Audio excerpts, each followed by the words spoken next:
Boa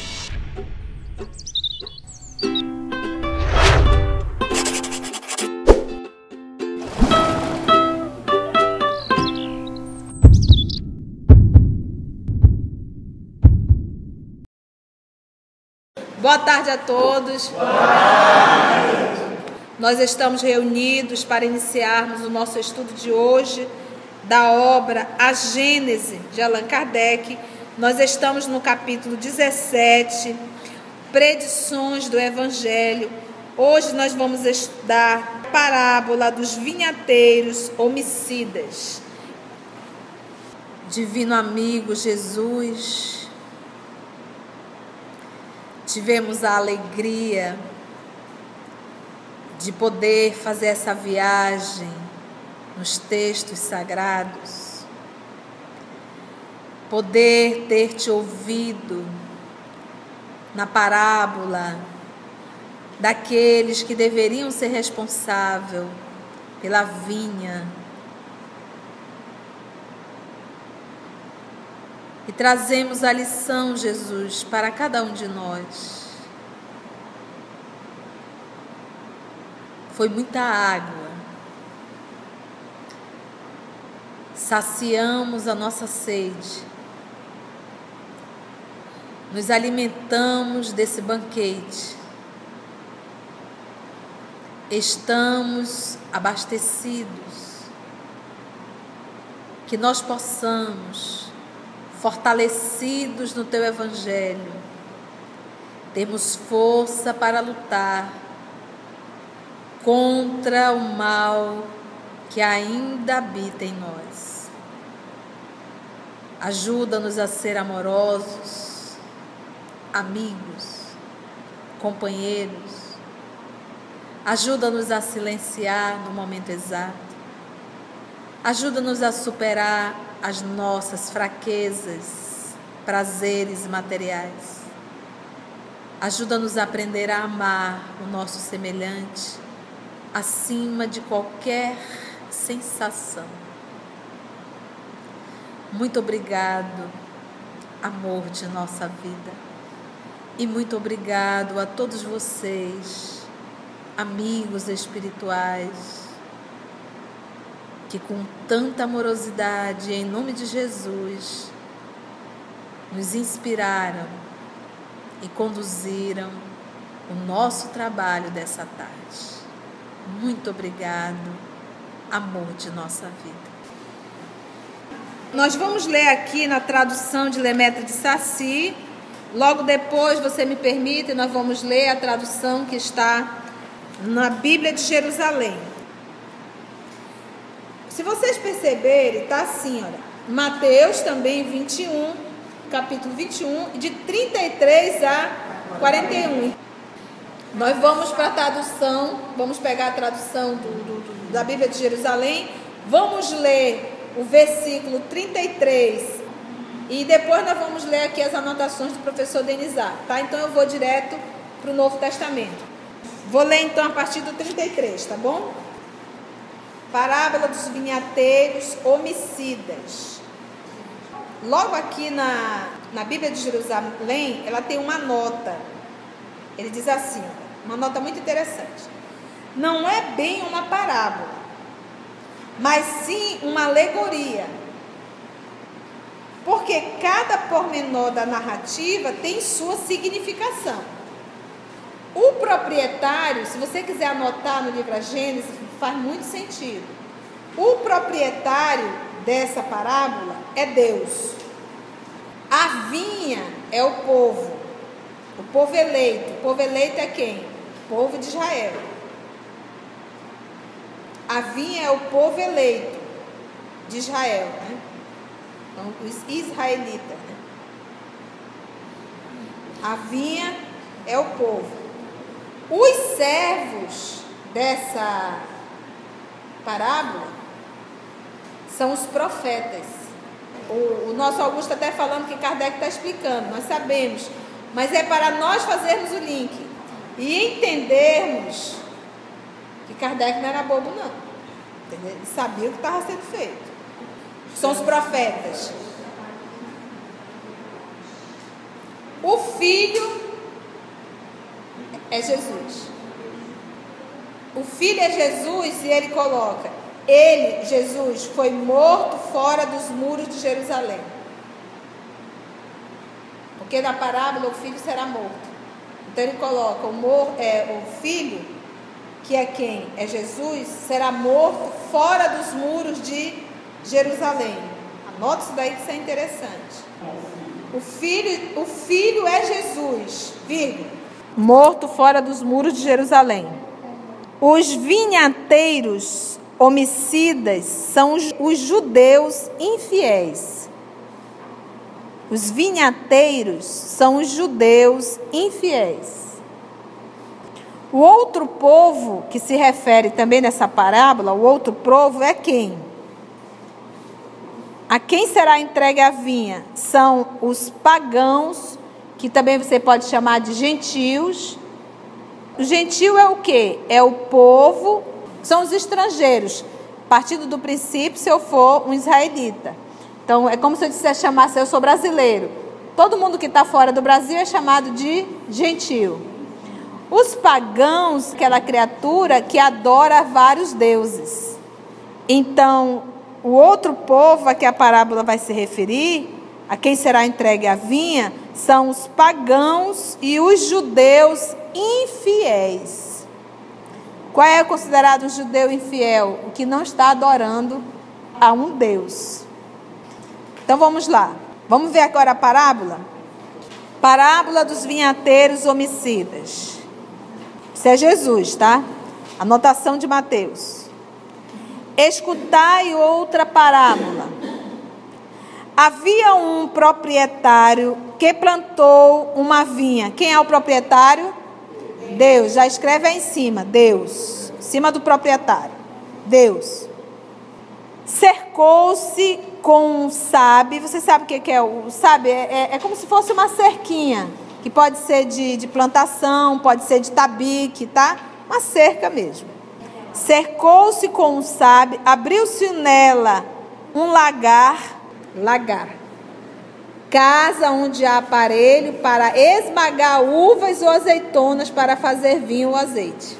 E construiu ali uma torre. Depois disso, quem que está fazendo tudo isso nessa metáfora? Deus, que é o dono da vinha. Quem é o dono da terra? Quem é dono do universo? Nós somos o quê? Nós somos os arredatários da terra. Por isso que tem a parábola dos administradores infiéis, não é isso? Cercou-se com uma sebe, abriu nela um lagar e construiu ali uma torre, nesse local.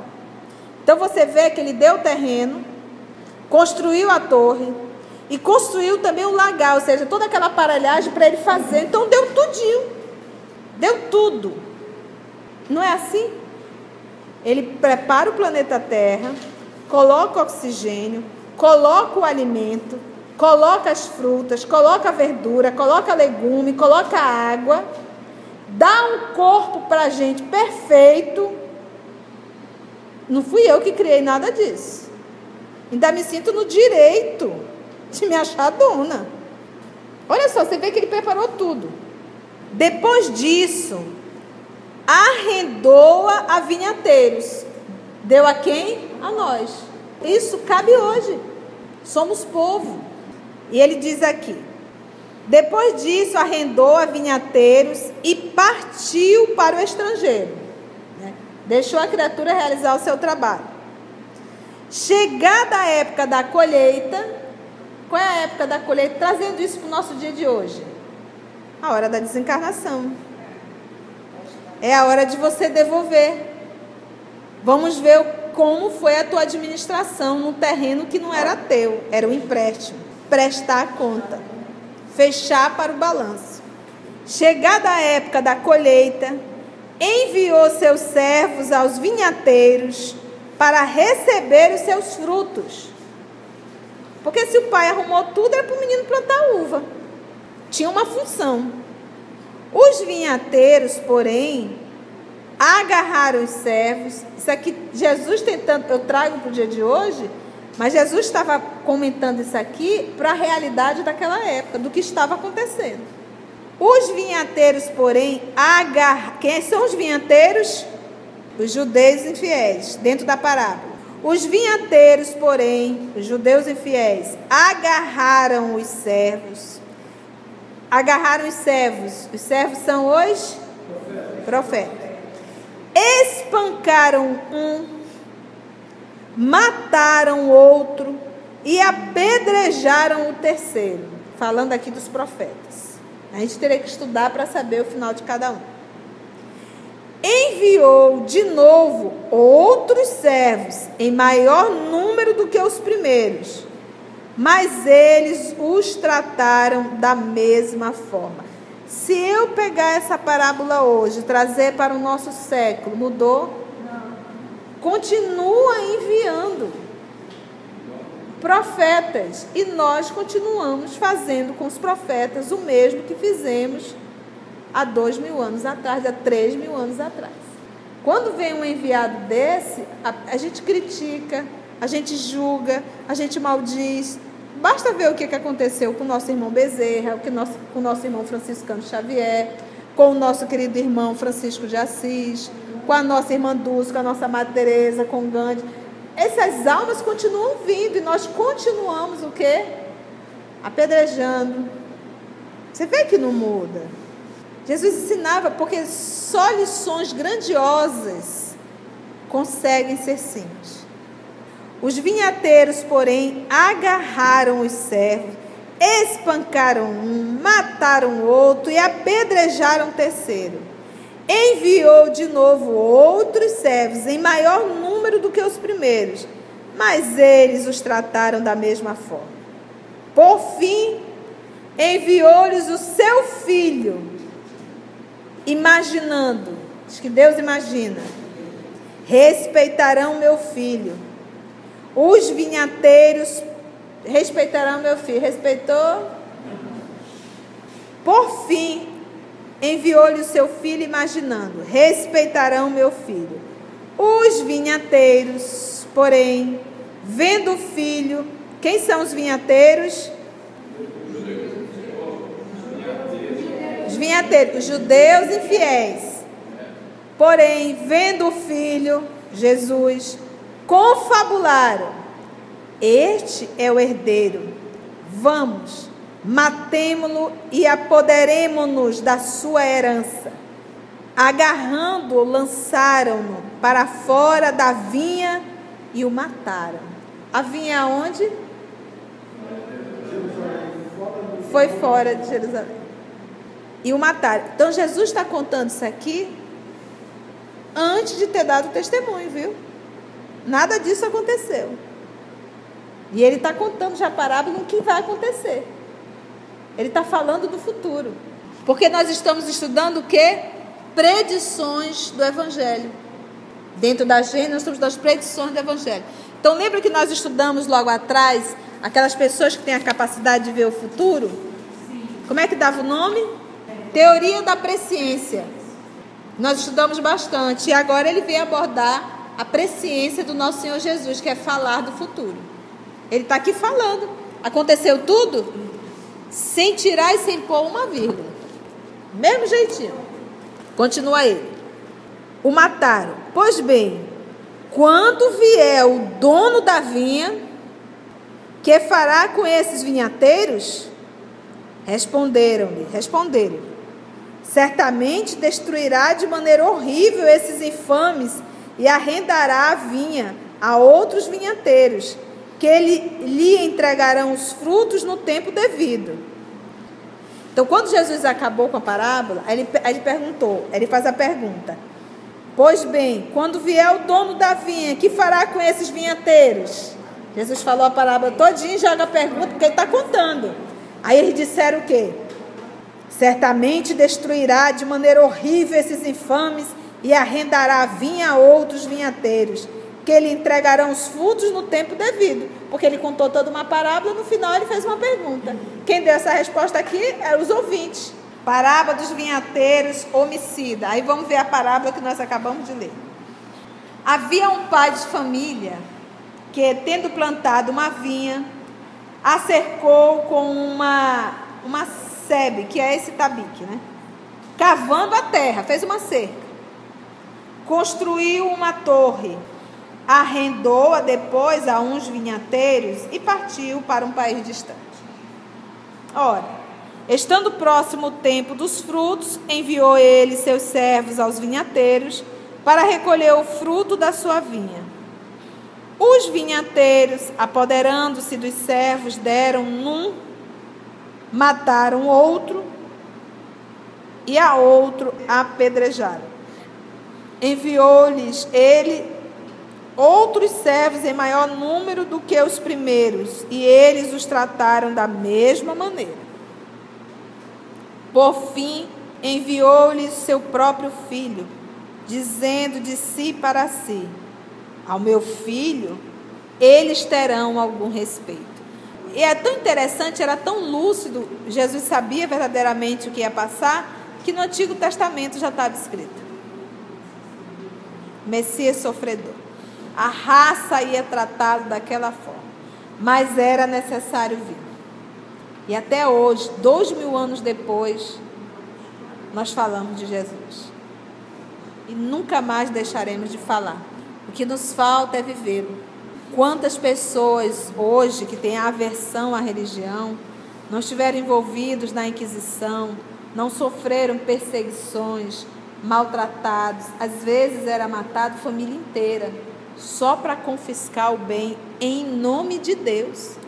Então essas pessoas passaram a carregar ódio da religião, achando que aquilo ali era com a permissão de Deus, e não era. Então olha aí essa pedra esmagando e depois sendo esmagada, que sofre as consequências, né, da lei, da própria ação e reação. Por isso é que Jesus, quando olhava para os fariseus, que eram conhecedor da lei, ele dizia: hipócrita, raça de víboras, até quando estarei convosco? Até quando eu terei que estar aqui ensinando para vocês? E eles conheciam a lei, eles ensinavam a lei, e eles se consideravam pessoas puras.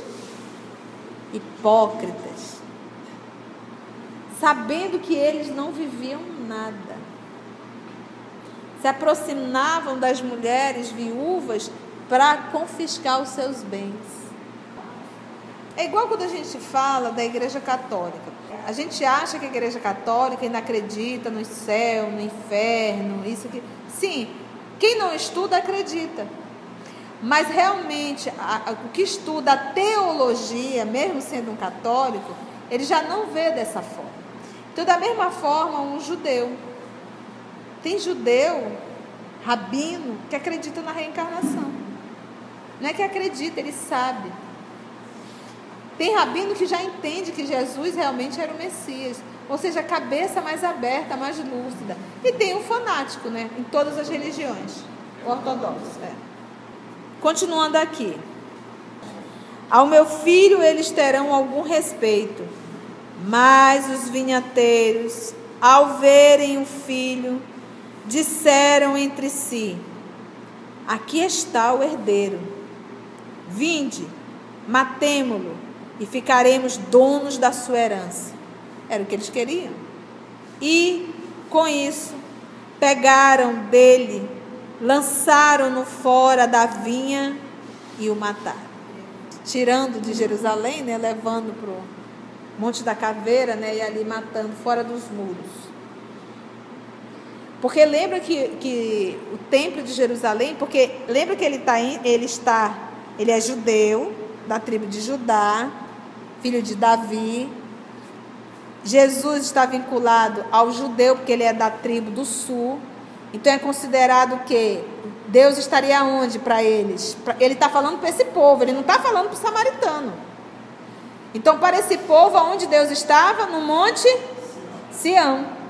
Então, tiraram ele do monte, tiraram ele da vinha, tiraram ele dos muros dali e sacrificaram, mataram. É aquilo que ele diz, olha. matemo-lo e ficaremos dono de sua herança.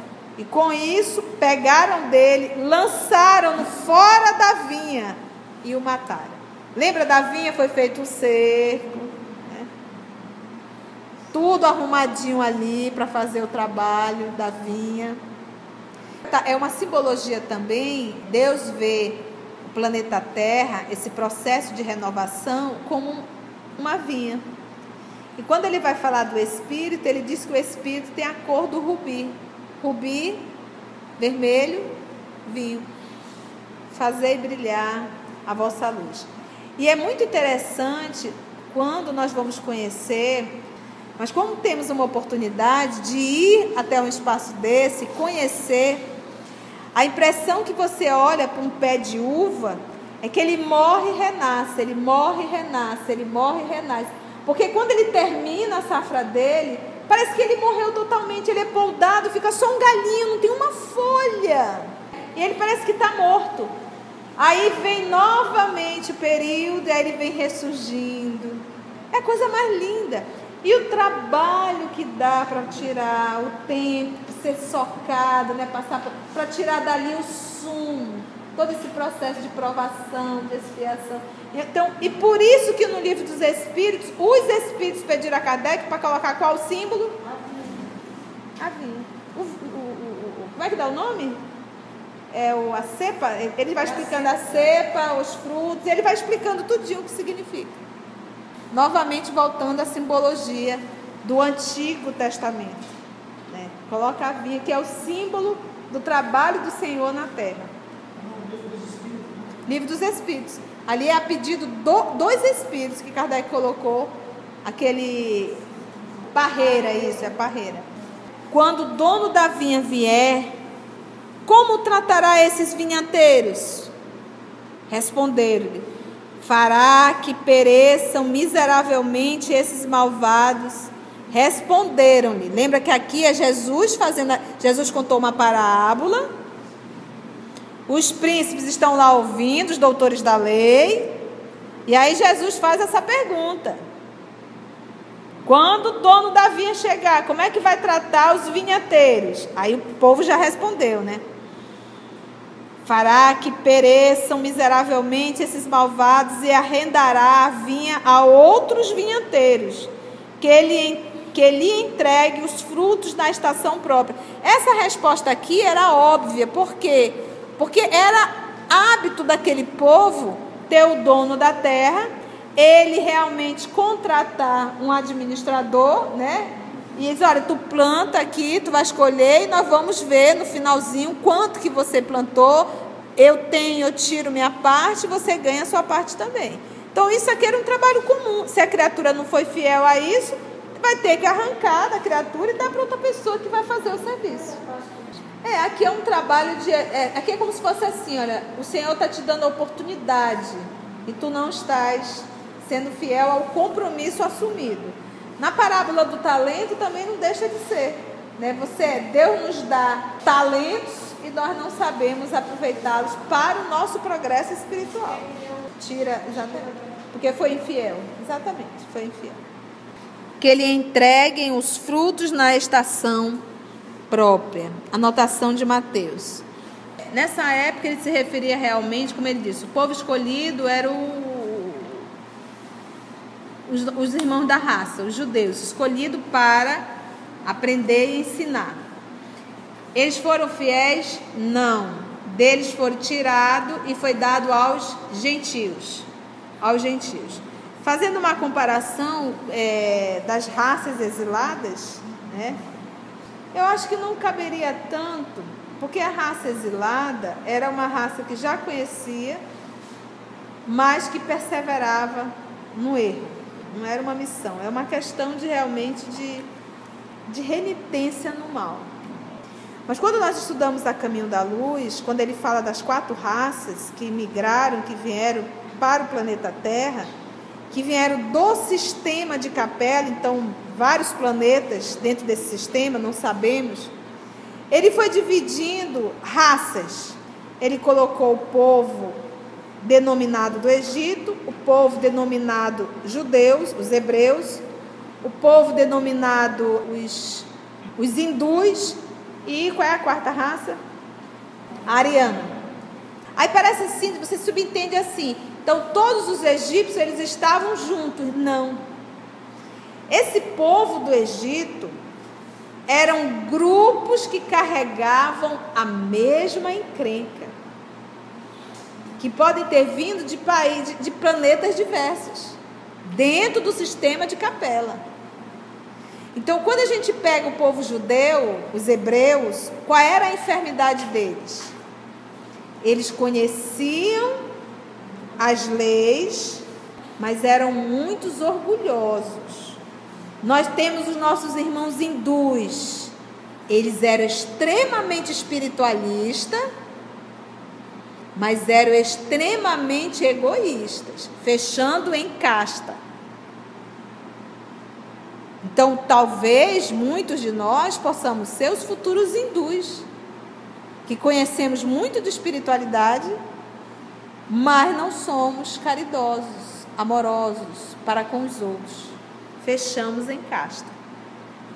Só para si e para os seus. Entendeu? Então, são enfermidades que a gente percebe que acabam se igualando. Olha, esse grupo aqui tem essa enfermidade, junta. Esse grupo aqui tem essa enfermidade, junta. Esse aqui, essa, junto. Formou quanto? 4 enfermidades.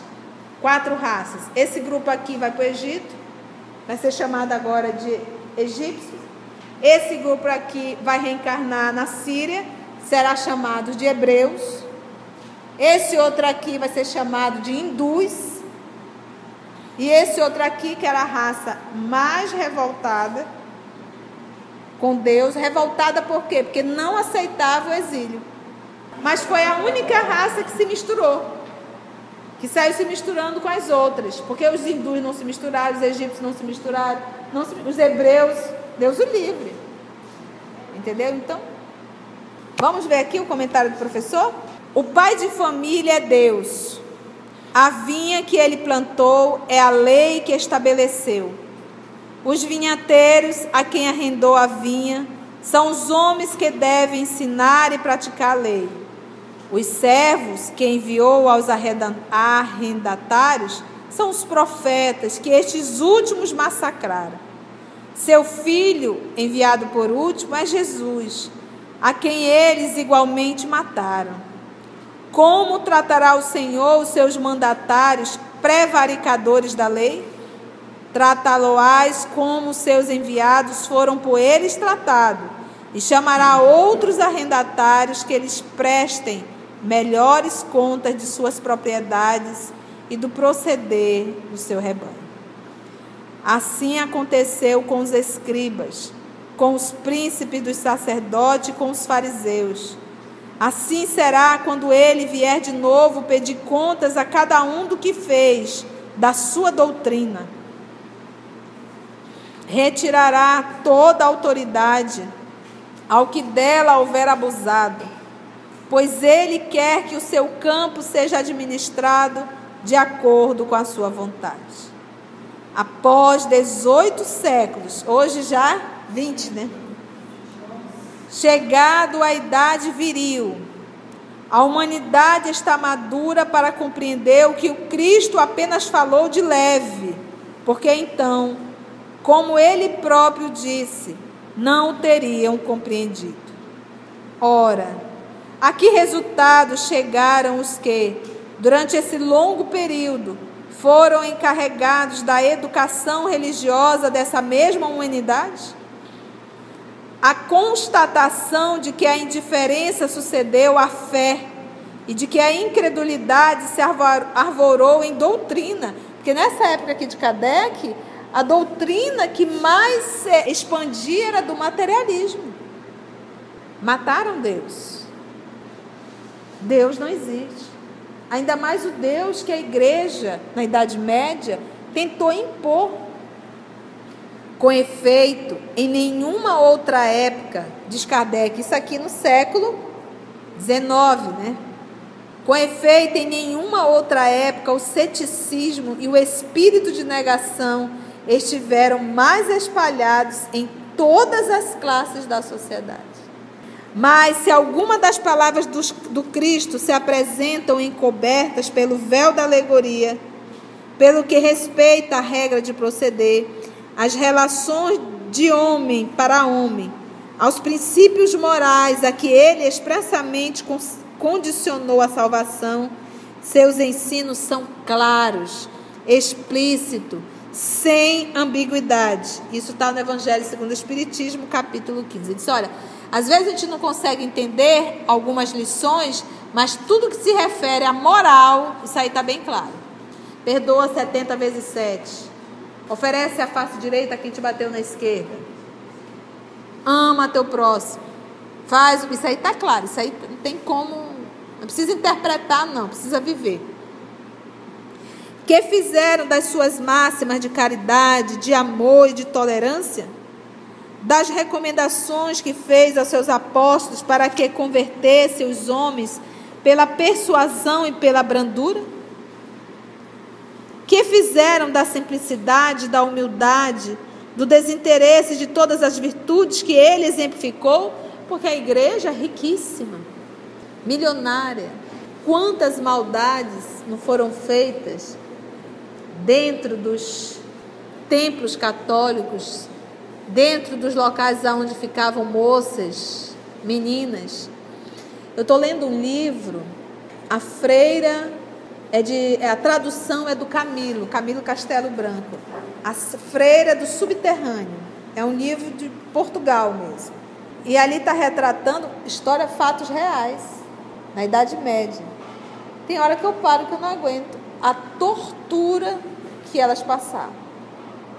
Tinha salas de tortura, de cilícios, até coroa de espinho tinha, ferro, chicotes, e ao lado uma sala muito bem arrumada com um Jesus deitado sorrindo em almofadas. Vocês já entenderam, né?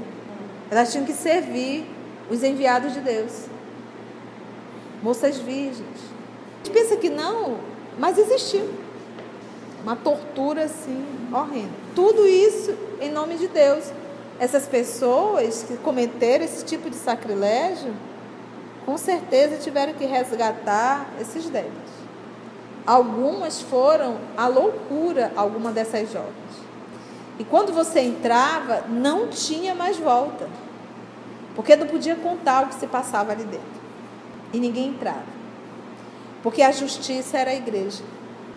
Em seu nome, os homens se anatematizaram mutuamente e reciprocamente se amaldiçoaram.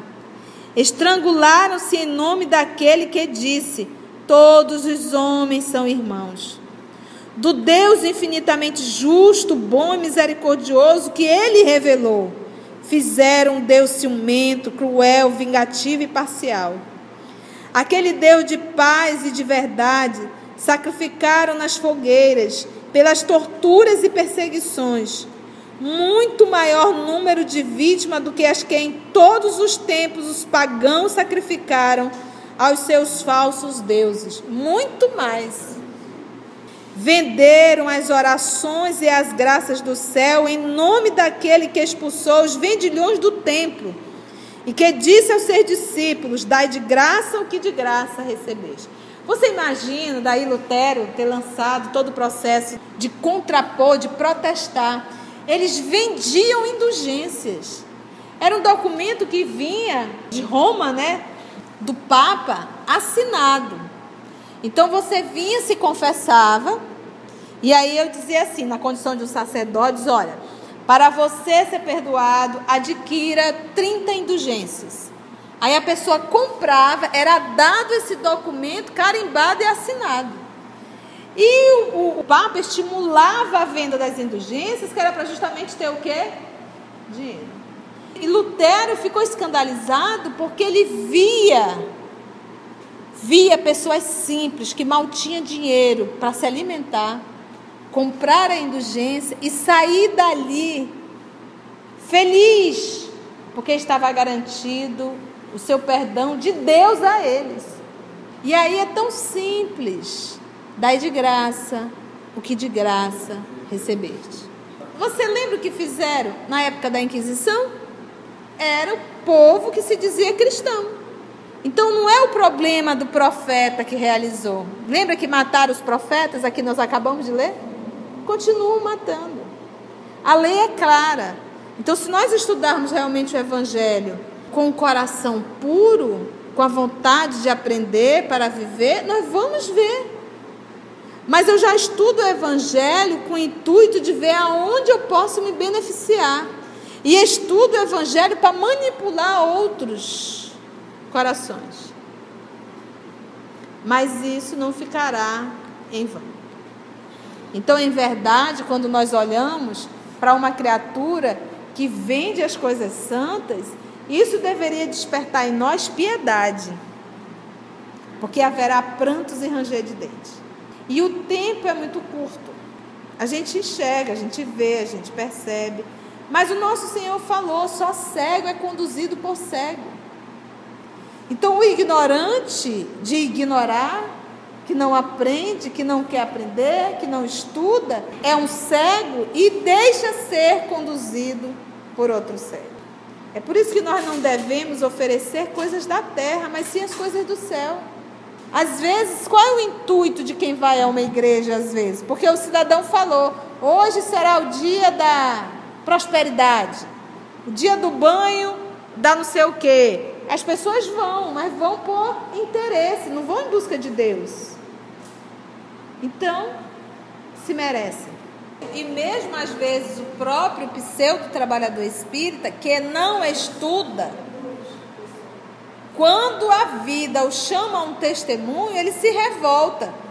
Porque ele acreditava que pelo fato dele ser espírita, de estar fazendo uma pseudo-caridade, ele jamais teria que passar por uma aprovação daquela. Não estudou, porque basta ver como foi tratado Paulo, como o próprio Jesus. Se o Filho de Deus, o Cristo, foi crucificado, e era puro, e é puro, aí a criatura não estuda.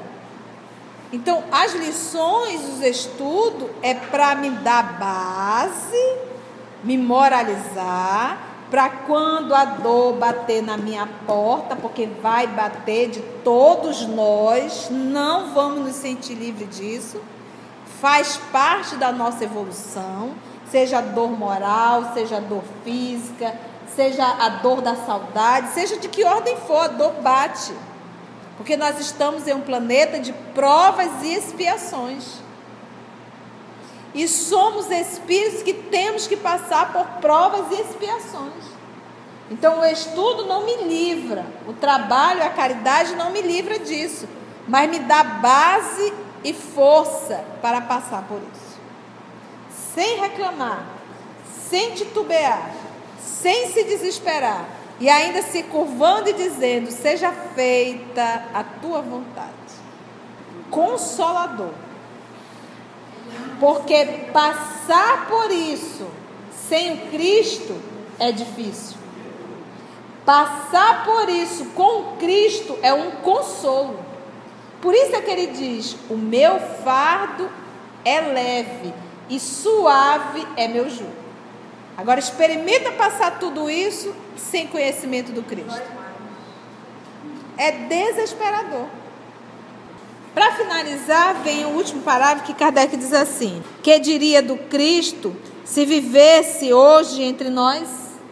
Se visse os que se dizem seus representantes a ambicionar as honras, a riqueza, o poder e o fausto dos príncipes do mundo, ao passo que ele, Jesus, mais rei do que todos os reis da terra, fez a sua entrada em Jerusalém montada num jumento, não teria o direito de dizer-lhes, Jesus, que fizeste dos meus ensinos, vós que incensais o bezerro de ouro, que proferis a maior parte das vossas preces em favor dos ricos, reservando uma parte insignificante para os pobres, apesar de eu haver dito, os primeiros serão os últimos e os últimos serão os primeiros no reino dos céus?